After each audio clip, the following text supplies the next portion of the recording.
Yeah, maybe Kathy's lived everywhere, but she hasn't had nearly as many jobs in Hollywood as William Schallert, right? How you doing there, Mr. Schallert? I'm fine. How are you, David? I'm doing pretty good. You know, I was telling people in the last hour that usually when we're going to do an interview with someone, sometimes it's a little tough for me to find, 6 or 8 good credits to mention or some TV guest appearances. I had no problem in your case whatsoever. None whatsoever. I don't know about good credits, but I certainly got... Oh, no, come on now. There's some fantastic credits out there. Our guest is William Schallert tonight, and of course, many people right away. And I'm sure you. And I'm going to bet, nice guy that you are, you don't get tired of people approaching you and saying you're Patty Duke's father. No, that's yeah, always nice. Happens all the time, I'm sure. But in addition to that, Mr. Schallert has had as I said before, a multifaceted career, which has included some very memorable motion pictures and some stage work, and also a lot of other regular stints on TV series and an enormous amount of guest appearances as well. We had a caller earlier in the evening already who was inquiring, and they wanted to know on a guest appearance that you did on Combat if you played an American or a German. I played an American. I remember I died. I'd gotten shot, and I wanted to die with my eyes open because that's very often the way people do die. Mm-hmm. But they wouldn't have any of that. They said it looks too spooky. Yeah. Oh, well. Anyway, yeah, but that was actually a very good show, I thought. I thought it was a fantastic show, and it had a good, healthy run on the network as well. Yeah. And some memorable music to go along with it. Likewise, if you will, just a departure from my normal course of asking questions, because the caller asked me, how about your guest appearance on The Rifleman? What could you remember from that? Well, I just remember working on it several times. I don't know the exact number of times. Let's see. I have a list of my credits. I'm trying to see if I can dope it out. There's probably 2. I would say maybe I worked on it 3 times, something like that. Mm-hmm. Well, in addition to those shows, of course, people would recall you from the Hardy Boys and also from the Nancy Drew Mysteries, and right. We should also mention The Many Loves of Dobie Gillis. That's where I first found William Schallert as I was growing up, and I'd be watching Dobie Gillis, and I'd think, oh, this poor, frustrated teacher got to put up with this beatnik and this other guy and all of that. But it looked like a good set to work on, though. Yeah, it was. Well, Max Schulman, the first year the show was on the air, Max Schulman actually wrote the scripts himself. And the fellow who succeeded him, Joel Kane, also was a very good writer, but there's something special about Max's own writing. So I always thought that show, I was associated with a couple of shows that I thought were extremely good in the comedy range. Dobie Gillis was one. They were original, Get Smart, and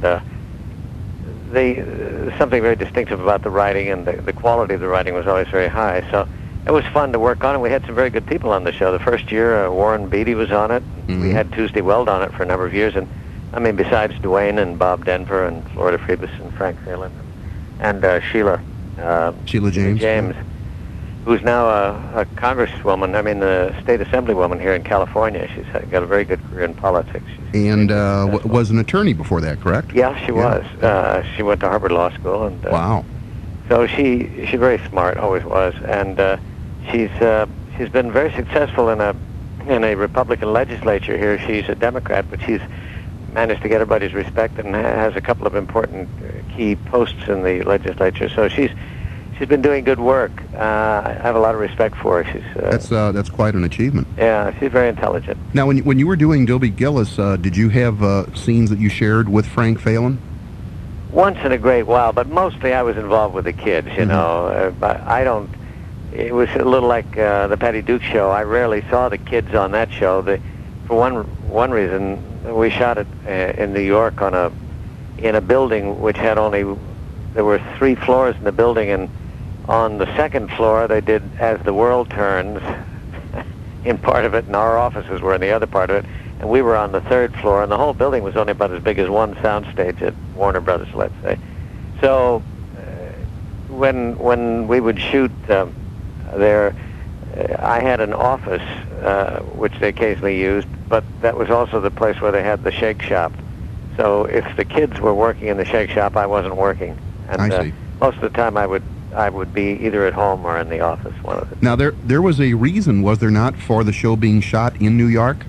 Yeah, Patty was under 18, and she was still in school. And in California, the child labor laws are quite strict. If she were to do the show out here at that age, when she was 16 and 17, she would have had to spend no more than 5 hours on the set, and she would have had to have teachers on the set and social workers and, in general, people looking out for her well-being. In New York, there was never anybody checking up on anything except her managers were there. But I mean, aside from that, nobody was concerned about whether she got through the day all right or not.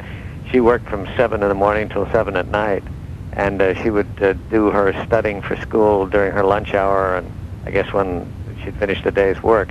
She was very bright, so it worked out okay, but she was going to school by correspondence. She didn't have a teacher or anything like that.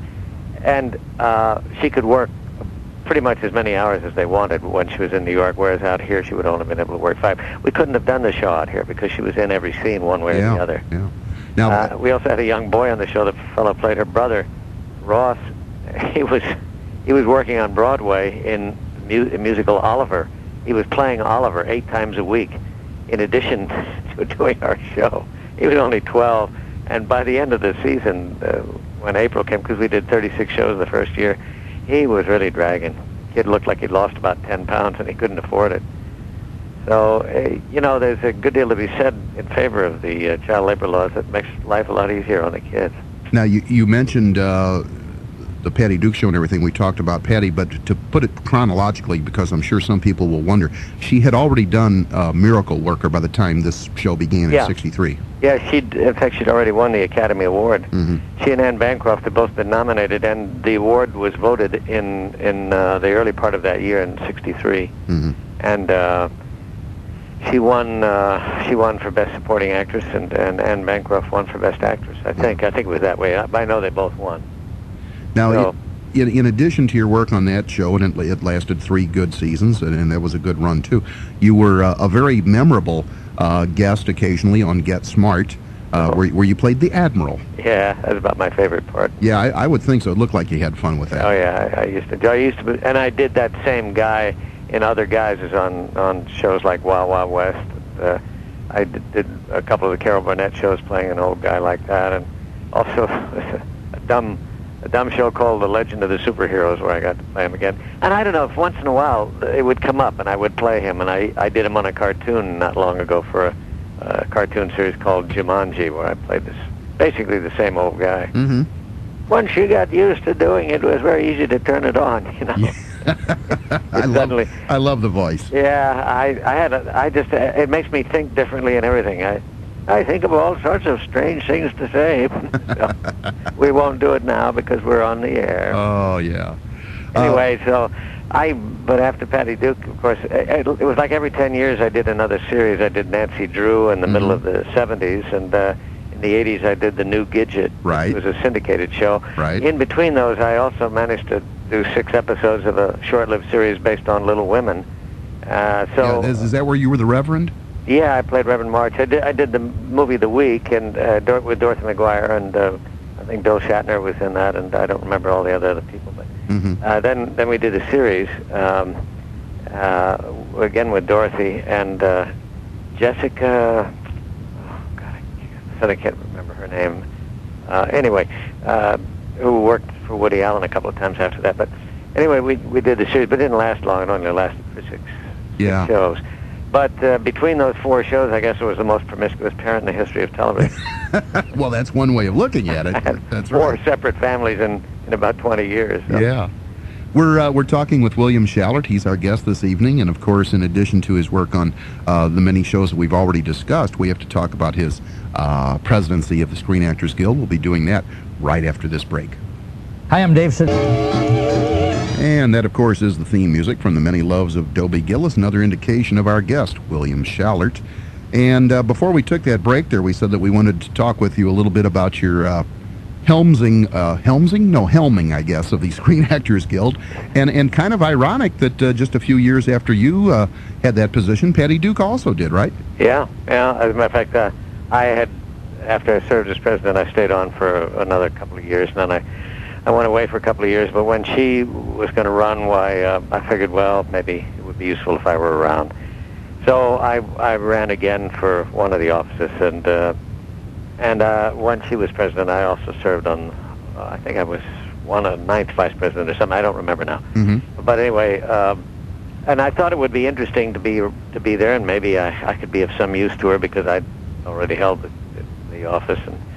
But it was funny. A couple of times when I tried to advise her about things during the course of a meeting, I would see something happening. I would make a suggestion out loud. I guess if I could have sent her a note, it would have been all right. But if I actually started to talk out loud, she would get very huffy about it. Ooh, What happened was,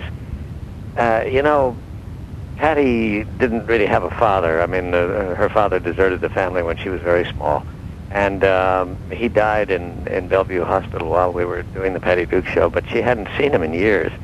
So she was without a father, and I had 4 sons but no daughters, so we really kind of bonded that way because she was just turned 16 when we first met. Mm-hmm. And we always felt very warm and very close to each other, even though we didn't see each other a lot, but it was always kind of... So I think there was some of the father in me, the parent in me, when if I offered a correction or a suggestion, it always came out the wrong way because it was like talking to one of my children. Sure, yeah. And she, of course, took it the wrong way because she felt like she was being treated like a child, Mm-hmm. which may well have been the case. So we had a couple of close encounters, so to speak, where the atmosphere got a little dicey between us. We got past all of that, but That's great. But it was interesting that the relationship that we had on the air carried over into real life, and it wasn't always useful. And you wound up working again together on the Torkelsons. Yeah, and she played my daughter-in-law on that show, of course. How about that? But that's the first time we'd worked together in 25 years, and I haven't seen her since. She lives in Idaho, and it's a long way off, and besides, it's just the nature of my profession that you work with people for 3 years and then you don't see them again for 10, Mm-hmm. unless you socialize with each other. But we're different generations and travel in different circles, and I have a family, and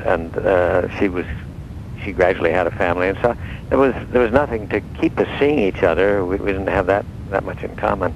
Getting back to the Screen Actors Guild for just a second, there are those of us out here in the hinterlands and other people around the country who will read from time to time, or we'll hear a documentary and figures are thrown out, something like, there's 60,000 members of the Screen Actors Guild, but only 3,000 people make a living at it.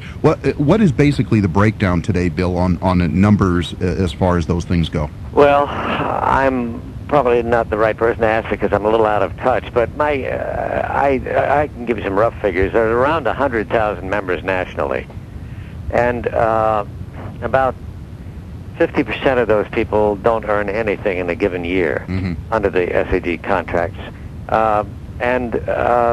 What that means is that becoming a professional actor, one of the requirements is that you eventually get into the Screen Actors Guild or into AFTRA. It's a little harder to get into SAG, or it was for a long time anyway. And that's just one of the hurdles you have to overcome. But getting your guild card is a guarantee of nothing. It's just one of the obstacles that you remove from getting actual work. And you have to get a job to get the card, but without the card, it's very hard to get a job. But people manage. It's a catch-22 situation. Yeah, but people still, 5,000 or 6,000 people every year manage to overcome that obstacle. Mm-hmm. But the people who didn't work in the year, the half of the membership that didn't work, are people who are probably either on their way up or on their way out, because they did an interesting study back in the 60s, but I think it's probably still relevant. They tracked every 10th person who joined the guild in 1962 or 3, one of those years, and then followed them for 5 years. At the end of 5 years, between 80 and 90% of those people had left the union. Yeah. And that's probably a pretty good estimate of what the chances are of making it if you get as far as joining the union. Exactly. Let alone just starting out somewhere and working in a small theater, or going to acting classes, or going to high school or college or something like that and studying. There's a long line and a lot of obstacles in the way to overcome. So it does. I don't know how relevant those figures are. I mean, they're appalling figures in a way, but they just reflect what's the reality, which is that in order to get ahead in the business, you have to be recognized as a professional, and that means that you join the union, and And because when you do, that means you had a job, and that means somebody trusted you enough to put you on the screen. Yeah. And then gradually you'll either climb up the ladder and make it out, so to speak, to the point where you can actually sustain yourself, or you'll climb up a little ways and slip back, or you may not take very many steps at all, and you'll just say, okay, I'm not cut out for this. And a lot of people find that, freelancing is a tough thing to hack, so they leave the profession. It's true in any of the arts, though. I mean, the obstacles are always very high, and it's only a small percentage of people who make it. Right. It's a little like trying to become a professional basketball player. There's tens of thousands of kids who play first-string high school basketball in this country, and probably a few thousand who play first-string college ball, but there's only a few hundred who make it to the end. I'm glad you said that. When I'm not doing the radio gig, I'm a high school history teacher, and this is my 26th year. In 26 years, I have had 4 students go on to play some kind of professional sports. Yeah. And that shows you the gap between high school, college, and the pros. Of course. Yeah. And it's worse. It's worse, of course, in the sports field, because there are less openings at the top than there are in the acting field. But there are more actors who are working than there are people working in sports, or in any given sport. Maybe if you take the whole field of sports, it might not be true. But there's still only, you're probably talking about, between 1,000 and 2,000 people altogether playing professional sports. Probably less than that, though. Mm-hmm. And there are several thousand actors who manage to make a living in various ways. But it's still, the paradigm still stands that it's a pyramid, and it's a very small area at the top where people can actually feel secure enough to say they're really members of the profession, and they will make a living at it, and they can rely on it, and they can give up their day job and concentrate on making it as a performer. Speaking of going up the ladder, how heady of an experience was it for a young Bill Schallert to be directed by Charlie Chaplin? Oh well, that was very heady. The early days like that, when I was just getting started working in a small theater, I didn't have any idea what I was really letting myself in for, or what I was going for. I didn't really plan to become an actor. I kind of drifted into it, but I got encouragement, and I used to enjoy doing it, and after a while I realized there really wasn't anything else I was capable of doing that was going to make me a living. I tried a few other things, but I didn't enjoy them, or I wasn't very good at them. So I just kind of hung in there. But Chaplin, his son was involved in the theater that I was involved in. Sidney and I and a fellow named Jerry Epstein used to run this theater. And so Charlie used to come down to see the shows, and then he heard that June Havoc had seen one of our shows, several of our shows actually, and had asked us if she could come work with us. She wanted to do Rain, the play about Sadie Thompson, and the Reverend Davidson, and she had done the musical version in New York, and she was trying to establish her dramatic credentials in Hollywood, and so we were very flattered. It was the first person with a real name to come to us, because we were just a bunch of kids out of UCLA. We were kind of we were like pre-professionals. We weren't. Some of us were beginning to work, but we weren't working very much. So it was quite a thrill to work with her. And Chaplin heard that she wanted to do it, and he said, I've always wanted to direct that play, because I saw it originally with Gene Eagles, which was a legendary performance, he said, and they did it all wrong. So, And then there was another version with Joan Crawford. Yeah, right, on the screen, sure, and she was very good in that, with Walter Houston. That's right. Well, I played the part Walter Houston played. I was you were the Reverend Davidson, the man of the cloth who was tempted. Yeah. Well, yeah, that's what it was about. And I was, it's interesting, because I was really rather young to play the part. I should have been about 20 years older, but I did a lot of those parts, because when you're in a theater like that, there's always one or two people who do the character roles. And Strada Martin was a member of our company, too, and he used to do interesting character work. And there were a lot of people who went through there, Kathleen Freeman and some other people who are still working today. Mm-hmm. And it was a good theater. We did good work, and a lot of people in town knew about us. And that's how we all got started in the business. I worked there 4 years, and then we closed the theater. And by then, I was married and had one child, and we were. I was just beginning to work a little bit and gradually get my foot in the door in the profession. But I'd say it takes about 5-6 years. But the Chaplin experience it was somewhat intimidating, After all, he was a resident genius in the motion picture industry, but it was very flattering that he wanted to work with us. And It was quite an experience to be directed by him. I'll bet. Yeah. I know that time is a little short for you tonight, but we need to take another break. Could you give us maybe another 10 minutes on the other side of this break? It's going by pretty fast, actually. Well, I'm so glad to hear that. Our guest is William Schallert, and we'll be back to talk specifically about some of his film work after these words. And welcome back, everyone. The time is 9:39. This is Dave Strauss, your host here at 550 KTRS, and our guest is William Schallert. Mr. Schallert, before we broke, we said that I'd like to talk a little bit about some of your film work. I'm looking here at an impressive list of movie titles, and you were privileged enough to work with some heavyweight people. I'm talking, we got Friendly Persuasion here, and Written on the Wind, and Red Badge of Courage, and In the Heat of the Night, and Will Penny, and more recently we have things like Teachers and Twilight Zone the movie, and we could go, and Speedway with Elvis. There are so many films here. I did a couple of pictures with Walter Matthau that I liked a lot. Oh yeah, Charlie Varick. Lonely Are the Brave. I did. Yeah, Lonely Are the Brave was a good one. Yeah, that became a kind of a cult classic, and Kirk Douglas always talks of it as maybe his best picture. Mm-hmm. And then I did Charlie Varick with Walter too. He and I became buddies. We were still very good friends. But he's a sweet guy and very talented, and so it's always a pleasant to work with him. I've done a couple of movies of the week with him too. Mm-hmm. Now you also did some work for Disney. The Computer Wore Tennis Shoes, and then The Strongest Man in the World also. Yeah, those were pretty good pictures. You sort of have to take your kids to go see them, and I because that was the right age when my kids. In 1970, when those came out, it was the right time to take them to see those movies. Mm-hmm. And, so sometimes that can be drudgery, but actually those pictures were very well done. They were well written and well directed, and Kurt Russell was a very talented actor from the beginning. So, mm-hmm.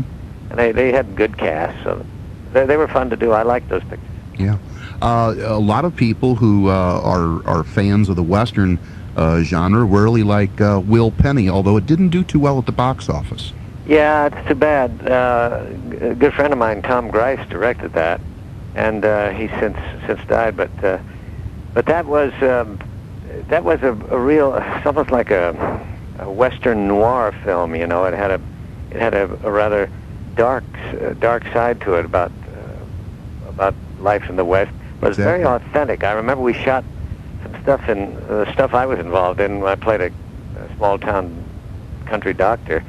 And we shot it, and they built a replica of a little town out in the middle of nowhere. Mm-hmm. And it really had an authentic feeling to it. And you thought, my God, what life must have been like for those people in a long winter.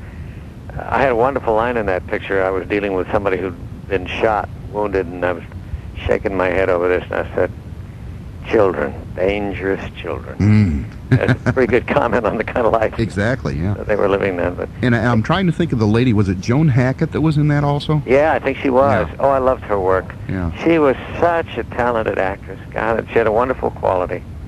I liked her a lot personally. She was really a sweet person. Yeah, and passed away much too young. Yeah.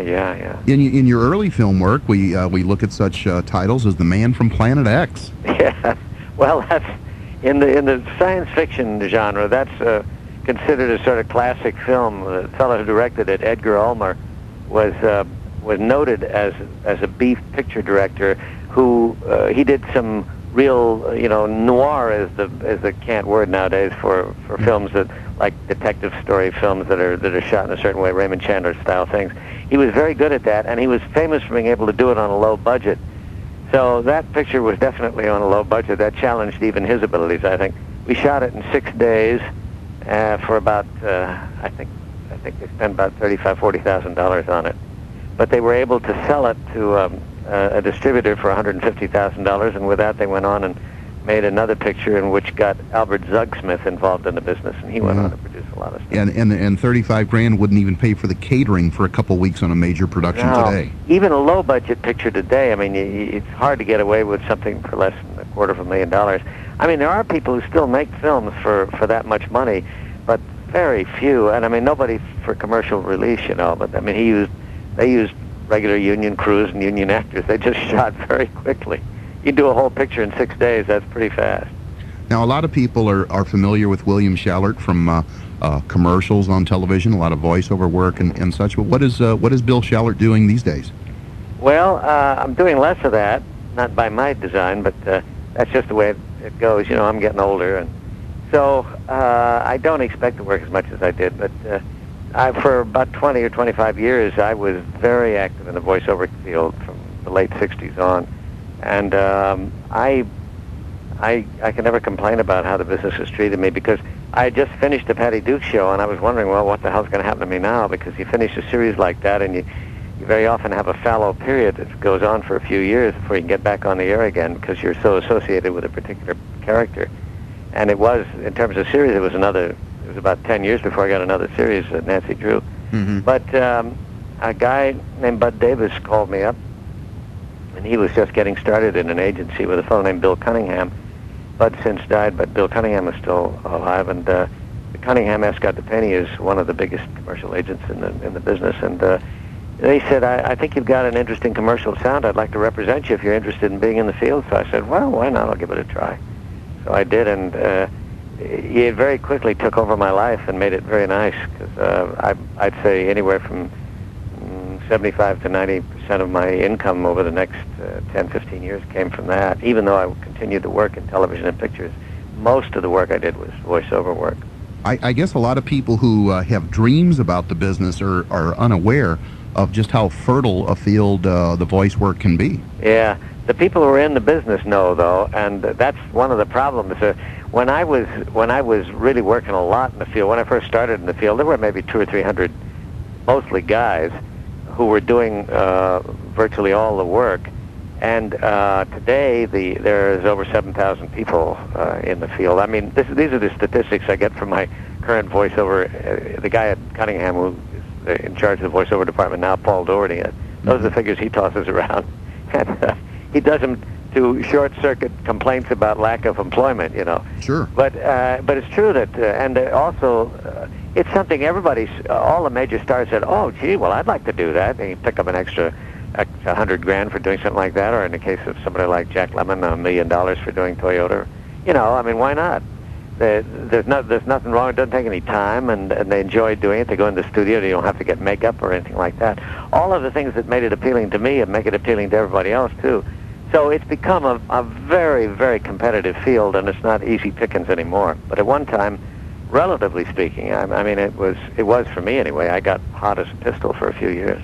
Does it bother you at all that there are some people, and the names are obviously pretty well known, who will do one, let's say, that airs in Japan, but they absolutely do not want to have one air in the United States? Well, no, I don't. I mean, that's irrelevant to me. You know, I mean, they're entitled to it. I tell you, I've got to ask you to hold on 1 second. I'll Sure. get rid of the call. Well, that those things happen. This is live radio, folks, so you have to understand that those kind of things can come up with a little bit of an interruption, but that's okay. William Schallert is our guest, and yeah, that's very good. Somebody with Winona Research was on the phone, wanted to talk to me. Took him about 30 seconds to get that out. I get rid of him. Oh, you get those too? Yeah, oh, yeah. It's nice to know that there are other people out there who get them besides myself. I think they're all computer dialed or something. I think you're absolutely right on that. Anyway. Listen, before we let you go, no, that's all right. We can talk. Okay, well, we had a caller who wanted to know if you had any particular reminiscences of working on the Alfred Hitchcock show with Robert Duvall. None except that I remember it was his first thing he did in Hollywood. Mm-hmm. And he was an interesting guy. I worked with him later on in a movie in Ike, The War Years. Right. I played Mark Clark mainly because I looked like him, but so I got to know Bob a little better then. But he was an awful, very nice fellow, always was. And I'd seen his work in New York, or I saw his work in New York after that, I think, when he did View from the Bridge back there, when we were doing the Patty Duke show. But I don't remember a lot about it, except Norman Lloyd was the fellow who produced that show, and I'd known Norman a long time. He was an actor and also a director and producer. That's the gentleman who was on St. Elsewhere. Yeah, right, Dr. exactly. Auslander. And also I think he did Dead Poets Society. Mm-hmm. And Norman's a very talented actor, but he went to the Work, yeah, right, Dr. exactly. Auslander. And also I think he did Dead Poets Society. Mm-hmm. And Norman's a very talented actor, but he went to the other side of the camera and did a lot of directing for many years and also producing. But so he was producing the show, and I reminded him that Duvall had been on the show, and he said, "I didn't realize that was his first job." I said, "Yeah, sure it was." Mm-hmm. I knew because he and I had talked about it. I mainly remember I remember what the plot of that thing was. It was a head. He'd cut somebody's head off and put it in a hat box. Oh. And so I don't know if, Nick at Night used to run a little 30-second spot about me, about my busy life as an actor. Yeah. And one of the shots in that was me looking over Bob Duvall's shoulder at what could possibly be in the head. At that point, I just decided it must be a head in there. So I don't remember much about, if you ask about anecdotes, nothing happened on the set that made it distinctive. It was another job, and the two of us met for the first time, but didn't see each other again on camera for about 20 years. Another film in which you appeared, and this was again fairly early in your career, was The Red Badge of Courage. Oh, yeah.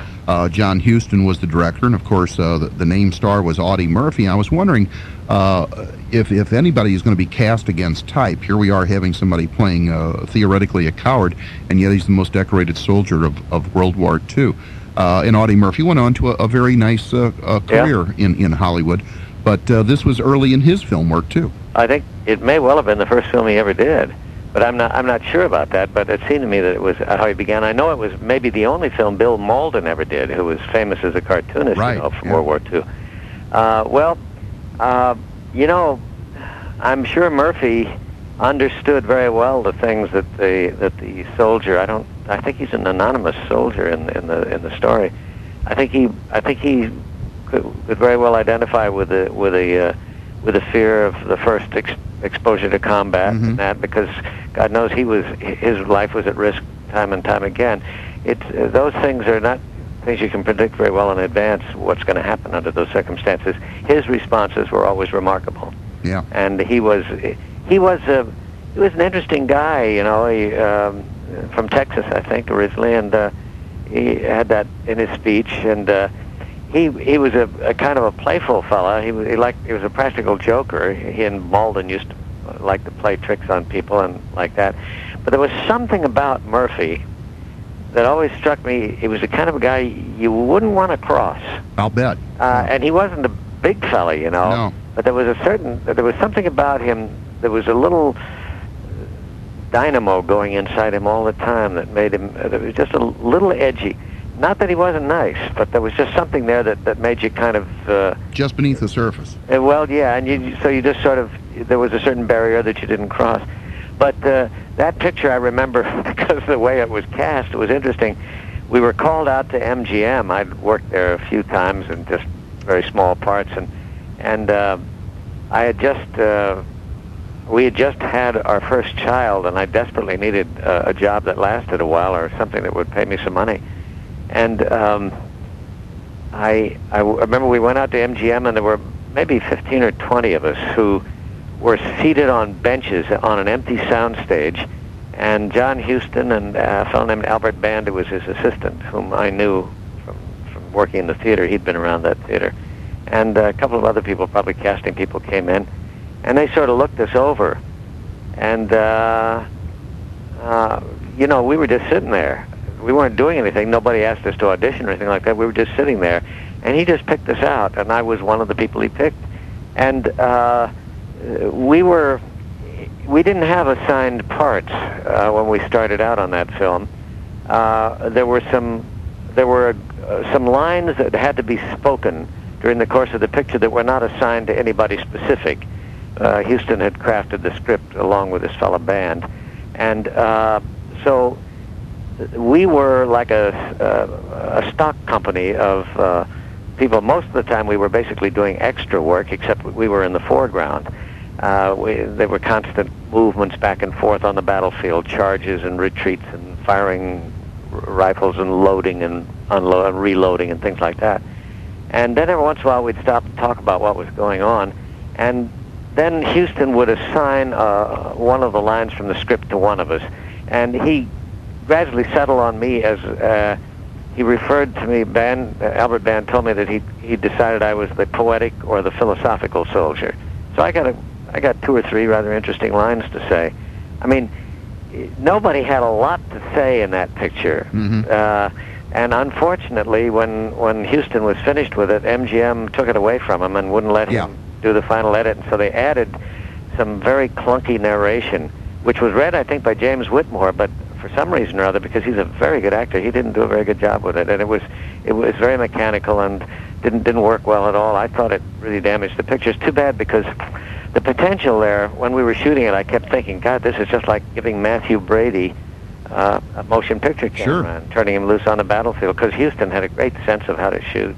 Yeah, he was a very interesting guy to work for. Bit of very sadistic in certain ways. He had nasty tricks he would play on people, but he was a terrific director. We only have about a minute here left, Mr. Schallert. I'd like to ask you real quickly. We've lost some real giants of the business this year. Obviously, Red Skelton, Burgess Meredith, Jimmy Stewart, and a man you work with in the Winds of War, Robert Mitchum. I was wondering about your memories of that particular. Well, I knew Red too, because I worked with him 2 or 3 times on his show. He was wonderful to work with, but completely undisciplined when it came to doing the show. He would ignore the script and go off, and if he didn't get a laugh on a line, well, then he'd start ad-libbing and trying to break you up, and he'd have a wild time. Mitchum was, on Winds of War, he was wonderful. He was a marvelous conversationalist. He had a pitch-perfect ear for imitation. He could imitate anybody. He could do a great imitation of John Huston. Mm-hmm. And he was... You know, he ended up doing quite a bit of voiceover work himself. He sure did. In his life, and they're still running some of the stuff. But he was droll and charming and full of wonderful stories and very easygoing and laid back, very much the way he is on the screen. What you see is what you get with him. What you saw is what you got. Very laconic, very intelligent, and had really had quite an interesting life, a wild life in a lot of ways. There were some rough edges there. He'd been around the country on the bum when he was a kid, you know, very young, and he'd done some boxing at one time. He was a talented actor. He knew what he was doing. Yeah. Nice to work with.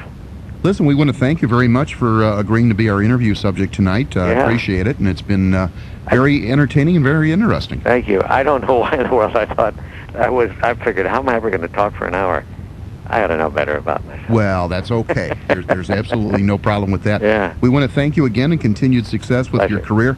If you don't mind, please stay on hold for just a second. I would like my producer to say thanks to you again, sure too. Will. Okay. Thanks again to... nice talking to you, David. Well, I appreciate it. Thank you. Yeah. That's Bill Schallert, and many of us remember him not only from the works that we have mentioned so far tonight, but so many others. Listen, I have to get you...